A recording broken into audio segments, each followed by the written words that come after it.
Estamos recebendo o Márcio França, que para mim é um dos sérios candidatos ao governo de São Paulo. Tem uma história aí que leva o Márcio França a ser um dos caras que realmente estão nas cabeças aí para ganhar. Eu vou contar uma coisa para você, viu? Para ganhar do Haddad não precisa nem ser muito bom, mas o Márcio é bom.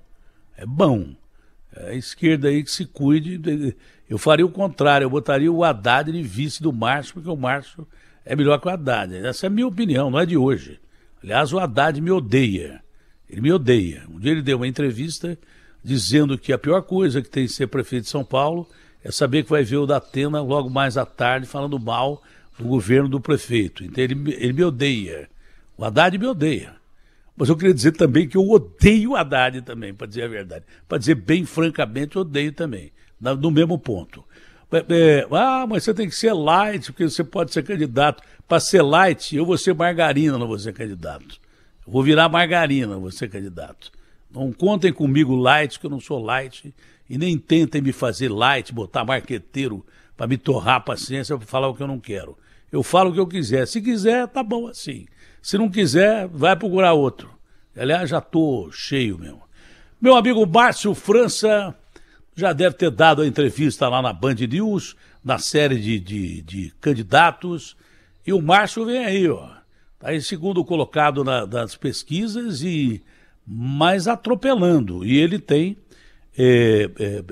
capacidade para ser realmente governador de São Paulo. Como é que o senhor analisou essa última pesquisa? Como é que o senhor tem analisado essas últimas pesquisas? E o candidato a ser batido, eu não sei porquê também, mas é o Haddad, o candidato a ser batido por enquanto.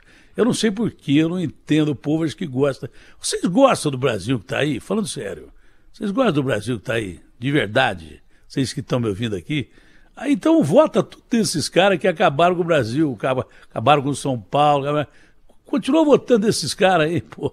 Senão você muda de pensamento. Eu não sei por que o cara... Deve ser por causa do Lula, que está lá em cima na pesquisa também. Porque não é possível. Não vejo nada no Haddad, mas ele nem inteligente eu acho que ele é. Ele é um professor que dá aulas e tal, mas nem inteligente ele é. Não é porque o cara é culto, porque o cara é inteligente, entendeu? Mas, Márcio, estamos aqui para falar de política e você entende de articulação política pra caramba. O que você acha do quadro aí para a governança de São Paulo? Bom dia, é um prazer e um orgulho sempre falar contigo, meu irmão. Bom dia, Datena, bom dia. Eu estava aqui pensando aqui com o Ricardo, você deu uma tarefa ingrata, que falou, cada vez que eu falar de política, aperta uma sirene aqui. Ele procurou uma que qualquer uma que ele botasse aqui, botou de polícia, ia ficar só tal. Aí ele falou, é melhor colocar uma sirene muda, senão nós vamos ter problema aqui. Aí olha, o Datena, o quadro é aquele que você está vendo, vai afunilando, né, as candidaturas, e é natural que aconteça isso, porque também as pessoas, às vezes, têm animação inicial, mas depois é difícil você resistir, enfim. Quadro você vai ter dois nomes disputando mais ou menos um campo, né, que é esse eleitorado que vota mais, que depende mais do poder público, e onde disputa, digamos o Haddad, num mesmo espaço, e um segundo campo que é entre o Rodrigo e o Tarcísio. Na verdade, um é candidato do Bolsonaro, o outro é candidato do Dória, o outro é o do Lula e tem o do Povo. Esses são os 4 candidatos. Agora nós vamos ver o que cada um vai fazer. Quem é o do Povo, Márcio? Só para saber quem é o do Povo. Bom, eu sou suspeito a falar, né? Mas eu acho que eu sou o do Povo, porque não tem ninguém me apoiando muito importante, né? Ou muito relevante. Você é um grande articulista. Porque a melhor coisa mesmo, o cara que é candidato, é fugir da polarização. Você está fazendo isso, não é porque você quer ser eleito, mas é porque a vida lhe conduziu a isso. Esse é o grande detalhe. O candidato do Lula é o Haddad.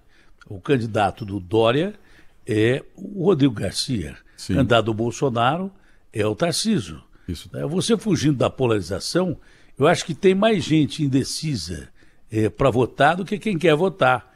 Você pega um nicho aí que é especial e que quase lhe leva à Prefeitura de São Paulo.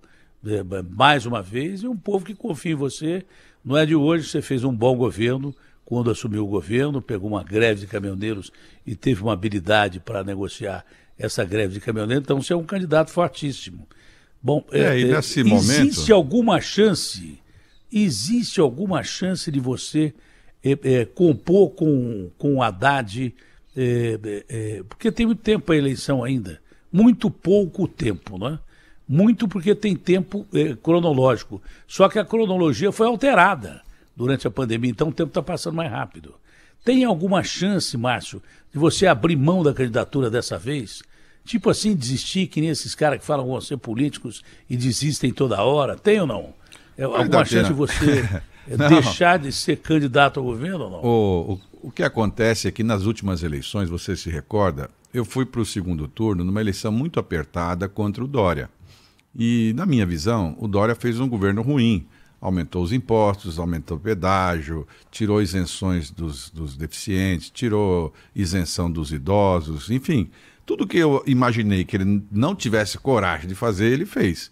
O Estado arrecadou muito, tem muito mais dinheiro, diminuiu a remuneração dos servidores públicos, de alguma forma colaborou para esse caos social que nós estamos vivendo, 60 mil pessoas nas ruas aqui de São Paulo, uma multidão sem comida, e aquilo que você já sabe. Mas tudo isso eu avisei nos debates, aqui na Band mesmo, em vários debates que até hoje se repicam, né? A gente fica lá falando, olha, você vai fazer isso. Ele falava, não vou fazer. Vai. Então, como eu perdi a eleição por 1% dos votos, eu imagino que talvez eu consiga aumentar 1% dos votos em relação às pessoas que já não gostam mais do Dória, ou que não votavam no Dória. Se essa pessoa se arrepender e falar, olha, eu acho que eu fiquei devendo essa lá para o Márcio França, dele poder ter a oportunidade dele, né? Porque ele era mais preparado, enfrentou alguns outros problemas e ele conseguiu dar condição. E, ao mesmo tempo, ele também é uma pessoa que tem essa ponderação, que não vai levar esse extremo para nenhum lado, enfim. Se isso acontecer, eu poderia, então, portanto, como você mesmo falou, juntar as peças do Estado de São Paulo, voltar a São Paulo a ter um protagonismo importante para o Brasil, voltar a liderar o Brasil, a conduzir como nós conduzimos, né? E aí não adianta você ter muito milagre, né, Datena? Se você não tem vivência na vida pública, você passa um certo mico, como aconteceu esses dias que eu vi aí o ministro falando que estava em Congonha, né, no aeroporto de Congonha, que ele queria dizer Congonhas, né? Porque como ele não é daqui, não conhece. O outro é a sucessão do Dória, portanto, é uma sequência do que o Dória fez. E aí vamos para a disputa, eu e o Haddad, e se o quadro fosse congelado hoje, nós iríamos para o segundo turno. E aí fica a população essa decisão. Quem é que está no segundo turno? Se ele estiver no segundo turno, claro que eu poderia apoiá-lo. E se eu tiver, imagino que ele poderá me apoiar. Mas se estivermos os dois no segundo turno, nós vamos fazer uma disputa leal entre duas pessoas que se respeitam a partir dessa lógica de que, assim, eu tenho uma visão diferente da deles, né? E eu respeito a deles, mas a minha visão é diferente. Porque eu vinha dizendo a todo mundo que o Brasil está precisando desenroscar, né? Desatar esse nó. A gente gosta um pouco de ver essa coisa da disputa, parece uma coisa meio futebolística, mas no futebol, Datena, os campeonatos começam e acabam. Então, no final de semana tem uma disputa, o Palmeiras foi campeão, já na semana seguinte já tem outro jogo. Então você renova suas esperanças. Nas eleições, demoram 2 ou 4 anos. Então você calcula como você usou essa expressão aí agora. As pessoas votam num prefeito, o prefeito vem a falecer, assume um vice-prefeito, as pessoas não sabem direito quem é. Aí a pessoa fica 4 anos com aquele problema, porque essa pessoa vai gerenciar durante 4 anos. Se ela não tiver experiência e não tiver pulso, ela vai acabar deixando rolar as coisas. E nós ficamos assistindo, como a gente vê por aí, essa multidão de pessoas acampadas nas ruas, as pessoas passando necessidade, gente desempregada, a comida nesse valor que você sabe que tá impraticável, né, para todo mundo, como estão os preços das coisas, e sem muita explicação, porque como você usou aqui no começo, qual é a explicação? Antes era porque tinha a história do dólar, agora vai baixar o dólar, e o gás de cozinha não baixa junto, né? 120 conto, Márcio. Pois é. Gás de cozinha quando encontra bem. Mas encontra veja, bem 120 conto. Se todo mundo tivesse um aumento proporcional de salário, é tudo certo, você empurra para frente. Mas o problema é que nós não tivemos esses aumentos de salário, as pessoas recebem os salários muito parecidos. Ninguém teve atualizações que cobrisse tudo isso durante esse período todo. Então as pessoas ficaram com uma defasagem, nitidamente. Você precisa falar com o Agostinho, que é o teu principal aqui investigador desses casos. Para numa farmácia, num balcão de uma farmácia, durante meia hora, e veja a quantidade de pessoas que entregam uma receita para o farmacêutico. A pessoa vai lá dentro, pega o remédio, aí ele vai checar o preço, R$130, R$160. Como é que a pessoa vai ter condição de comprar um remédio de R$160, o Datena? Então as pessoas não estão sequer tomando os remédios porque não tem condição financeira. E nós paramos praticamente 2 anos tudo, só em São Paulo. 100 mil empresas de alimentação fecharam suas portas, entre lanchonetes, restaurantes, enfim. E qual foi a nossa contrapartida? O que o Estado de São Paulo fez para essas pessoas, né? Você sabe que eu achei gozado, Márcio? Achei gozado, não é por nada, não. Começaram a dizer isso depois que eu tomei a minha decisão, não é por nada. Então, falaria do mesmo jeito que eu vou falar agora. Mas eu acho gozado o Estado de São Paulo dizer que tem 52 bilhões em caixa para obras. Pô, guardaram 52 bilhões enquanto morria gente de coronavírus, com necessidade de aplicação na saúde, sim.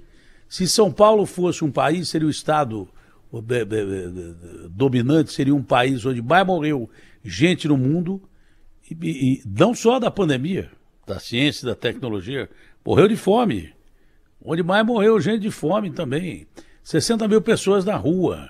Quer dizer que guardaram, fizeram caixa durante uma pandemia que foi um flagelo para a sociedade. Guardaram 52 bi para você jogar em eleição. Ora, bolas da Atena, todo mundo faz isso. Todo mundo faz isso em épocas normais. Mas São Paulo guardou isso aí, 52 bi, para dizer que vai investir em obras agora, durante uma pandemia. Com o maior número de mortos do Brasil, o maior número de mortos do mundo, se você pegar proporcionalmente, né? Com gente quebrada, dentro de casa, com o comércio arrebentado, e o governo fazendo caixa. Dá para explicar isso? Deus é doido comigo, viu? Deus é doido comigo, porque saiu nova pesquisa aqui, e de repente está aqui um dos maiores analistas de política do país, que eu quero comentar essa pesquisa contigo. Você vê, não que o Agostinho não seja um bom analista político, né? Eu também entendo um pouquinho, mas o Márcio é craque. Eu queria perguntar essa pesquisa para o Márcio. Mas você não acha imoral esse negócio de fazer caixa de campanha durante a pandemia, a fome, o desesperador que nós vivemos ou não? E o mais grave, não é, Datena, que alguns estados, por exemplo, conseguiram diminuir os impostos na pandemia, isentar impostos. Aqui em São Paulo os impostos foram aumentados, né? Da comida, do remédio, da construção civil, os pedágios. E no último dia do governo Dória, naquele dia fatídico, que é do vou, fico, tico, saio, dou, enfim, quando ele foi ameaçado e aí teve que sair. Que foi, não, olha, foi saído, um movimento que ele fez, foi movimento nada. Foi tentativa de golpe. Eu liguei pro cara às 6 horas da manhã e falei, o que você vai fazer aí? Ah, não, às 4 horas eu falo. Não, peraí, você tem compromisso comigo. Você tem que falar agora. Ah, não vou falar agora, só vou falar às 4 da tarde. Eu dei uma bica deles e larguei os caras na mão do mesmo jeito que me largaram. Eu vou saber, porque depois ele foi forçado a voltar atrás. Não foi movimento nenhum político que ele fez, não. Claro. Ele tentou ficar no governo mesmo. Ia derrubar a chapa do Rodrigo Garcia, que eu estava incluído. Lembra então, do Jânio necessidade Quadros? De saber. Jânio... Quando eu perguntei, o cara não quis me falar, pô. Que raio de aliado político é esse aí? E logo em seguida veio outro partido lá que me garantiu que jamais ficharia o Moro, pega e de repente filia o Moro, que está morto e enterrado, sem me avisar, mente para mim. Então eu dei uma bica dos caras no fatídico dia, e aliás eu quase acertei com o Márcio França, que me mandou uma ficha lá para me filiar. É isso Se ninguém mesmo. sabe, eu estou dizendo agora.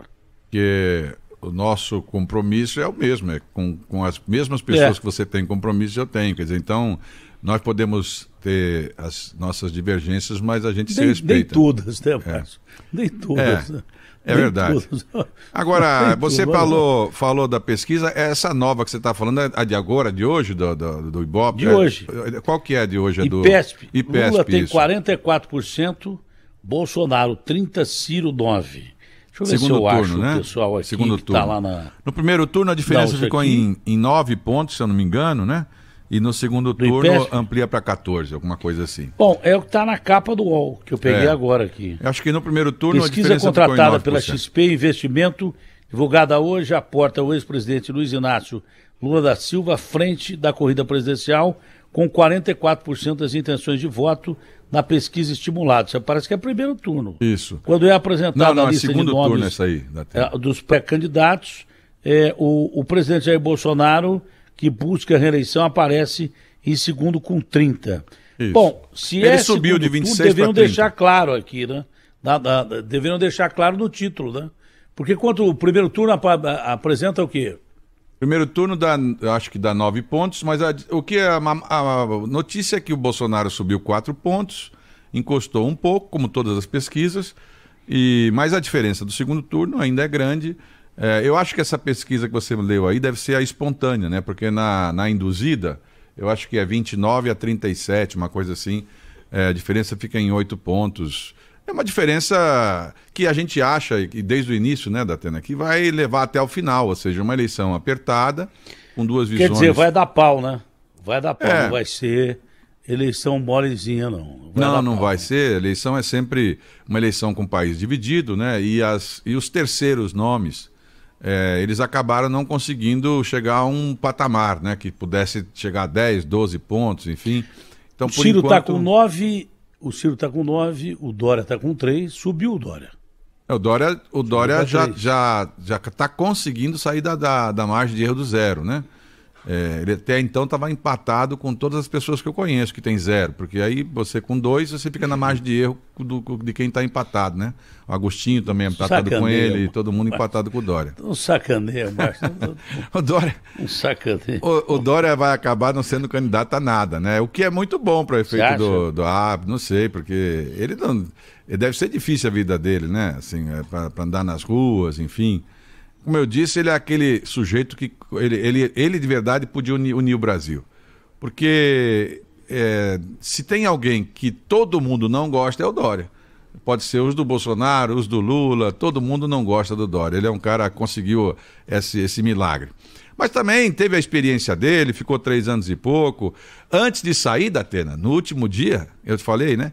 Ele renovou os contratos das concessionárias da CCR, renovou o contrato por mais 11 anos de pedágio em São Paulo, sem reduzir o preço.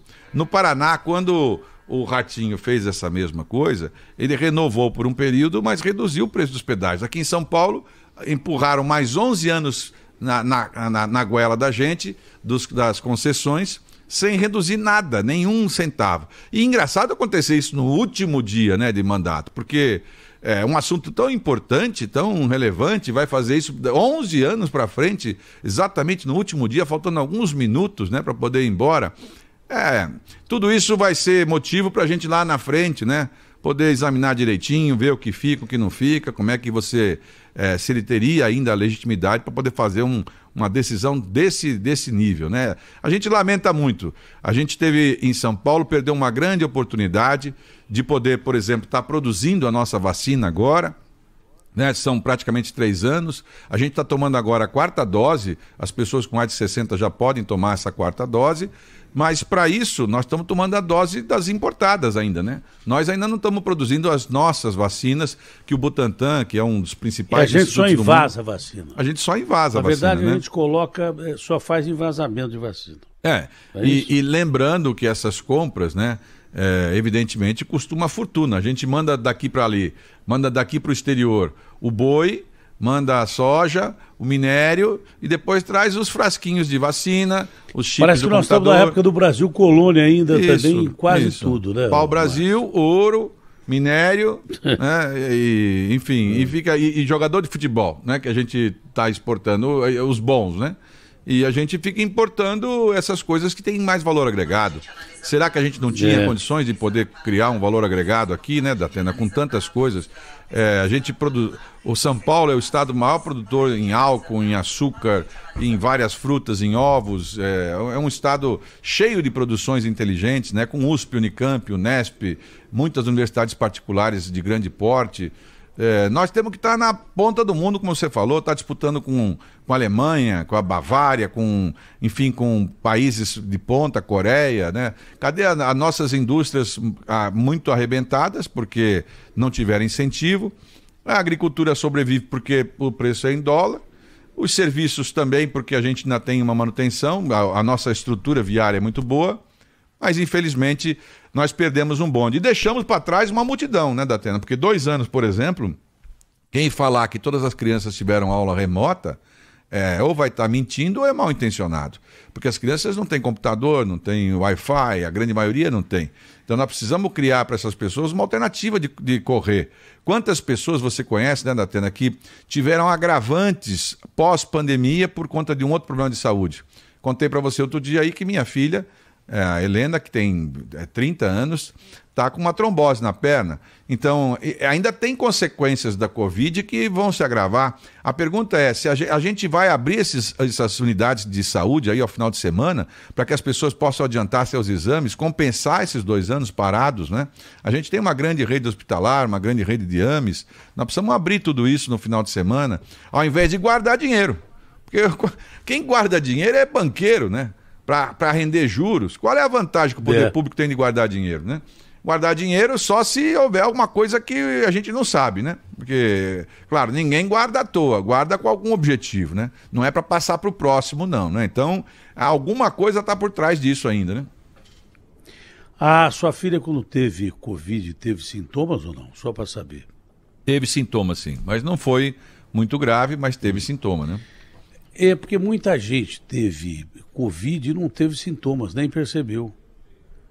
Mas tem sequelas da Covid que teve sem perceber. Eu vejo muita gente com perda de memória, aquela memória remota. Vejo muita gente com problemas de cabelo, né? Tem gente que eu tive caso de conhecido que passou a ter crise de epilepsia. E, claro, outras agravantes, porque às vezes a pessoa tem um câncer, está tratando câncer, ou tem diabetes, está tratando diabetes. Durante o período da Covid, as pessoas evitavam frequentar os hospitais, os ambulatórios. Então, aquilo esticou a corda, né? Esticou a corda. Quantas pessoas tiveram uma esticada de corda aí? E, naturalmente, todo mundo da área médica, da área da saúde pública, esses foram a linha de frente, né? Porque muitos deles se contaminaram e tiveram problemas gravíssimos. Então, enfim, nós vamos ter consequências não só as econômicas, né? E as psicológicas, Datena, voltar às aulas agora, né? Então, na escola da Lúcia lá, em Praia Grande, eu vejo nas crianças. As crianças voltaram diferente. As crianças voltaram mais agressivas, sabe? Mas elas, parece que a falta de contato fez com que elas ficassem mais agressivas. São outros tempos, né? Os profissionais da educação não tiveram um acompanhamento, eles deveriam ter um acompanhamento psicológico para poder ajudá-los agora nessa volta, né? Se tem uma coisa que a pandemia colaborou, foi para as pessoas aprenderem a usar as coisas remotas, que a gente falava muito lá na Univesp, quando a gente criou as vagas da Universidade Virtual, para que a gente usasse mais as aulas remotas. Quando um aluno, quem tem filho, quem tem neto como eu, que assistiu 1 ou 2 aulas do neto em casa, você valoriza de sobremaneira os professores. Porque é muito difícil você pegar uma criança e deixar ela 2 horas parada no lugar para ouvir alguma coisa. E imagina 4, 5 horas numa sala de aula com 30 crianças, o quanto que foi difícil, né? Então nós tínhamos que compensar, e pelo menos devíamos ter criado uma inteligência nossa, quer dizer, portanto uma expertise, para eventualmente ter outro. Se tiver o Covid-22, nós estamos preparados para o Covid-22? A sensação que eu tenho é que não. Nós vamos fazer os mesmos erros, as mesmas coisas, os mesmos equívocos. Então não tem jeito, não dá para trocar o time todo, troca o técnico. E é o que nós vamos fazer, trocar o técnico aqui em São Paulo. Bom, eu, por exemplo, posso ter tido Covid, eu trabalhei todos os dias da pandemia, isoladamente, obviamente respeitando distanciamento social, tomei todo o ciclo de vacina, Mas eu posso ter Covid e posso ter sido assintomático. De sábado para domingo, eu perdi o movimento da mão direita. Dizem que vai voltar. Se não voltar também, eu não falo com a mão, pô. Mas eu não tenho, eu estou sem o movimento da mão direita, não consigo. Eu preciso usar a tala para poder dirigir, daí por diante, enfim, afazeres. A mão direita ela ficou praticamente inutilizada. É bem provável, como eu nunca tive coisa parecida com isso, é bem provável que seja sequelas dessa maldita doença, sem eu imaginar que tivesse tido, que eu não tive febre, não tive dor de garganta, não tive nada que me levasse a Covid. Os testes todos que eu fiz deram negativo, mas vai saber, né? A gente está vivendo outros tempos e por isso serão muito mais difíceis de serem administrados do que tempos normais que já eram difíceis. Agostinho Teixeira, alguma pergunta para o nosso grande Márcio França, que está aqui com a gente no Baião Bandeirantes? Ô, Datena, vocês estavam falando aí, né, dos 5 bi, dos 50 bi. 50 bi. 50 bi. Estão guardados aí para algum objetivo que a gente não sabe qual é ainda. E você sabe que nos últimos dias, Datena, a gente nem conversou nesse período todo, o que chegou de mensagem aqui de ouvinte, viu, Márcio? De pessoas que acreditaram naquele tal de Bolsa do Povo que o governo criou. Faz um ano, vai fazer um ano agora, Datena, dia 7, daqui a amanhã. Amanhã faz um ano redondo que o governo de São Paulo lançou o tal do Bolsa do Povo, meio na linha do Bolsa Família, do auxílio emergencial, aquela coisa toda, prometendo gastar 1 bilhão em várias áreas, né, Márcio? Na saúde, educação, tinha aquela história do pessoal, do pai de família que estava sem emprego e faria uma atividade nas escolas para recepcionar as crianças na pandemia, né? Uma coisa, um trabalho, né? Isso, e 4 horas, ganhando R$500 mais ou menos.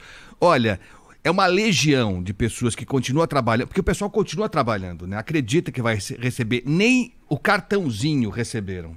Não receberam nada, a gente tem uma série de relatos de pessoas que estão trabalhando ainda, receberam uma parcela, depois não receberam mais, gente que não recebeu nada e o governo não se manifesta sobre isso. Não se manifesta sobre isso. Então, Datena, até você falou que tem administrador que diz que não tem medo de tomar medida antipopular, né? Mas tem uns que quando anunciam que vão tomar medidas populares, nem assim fazem. Mas essa aí era meio previsível, porque lembra daquela fraude do Bolsodória, né, o Datena? Bolsodória era uma fraude. Quando falaram que era Bolsa... Não lembro, eu não esqueço. Como é que era o nome desse novo programa, Agostinho? Bolsa do Povo. Bolsa do Povo. Então o nome já era parecido. Bolsa do Povo, Bolsodória cuidado que o golpe tá aí, né? Precisa fazer... Agora, as pessoas trabalharam, tem que receber, né? Cadê o governador? Tem que receber essas pessoas, pelo menos para quitar o que estava para trás, enfim, né?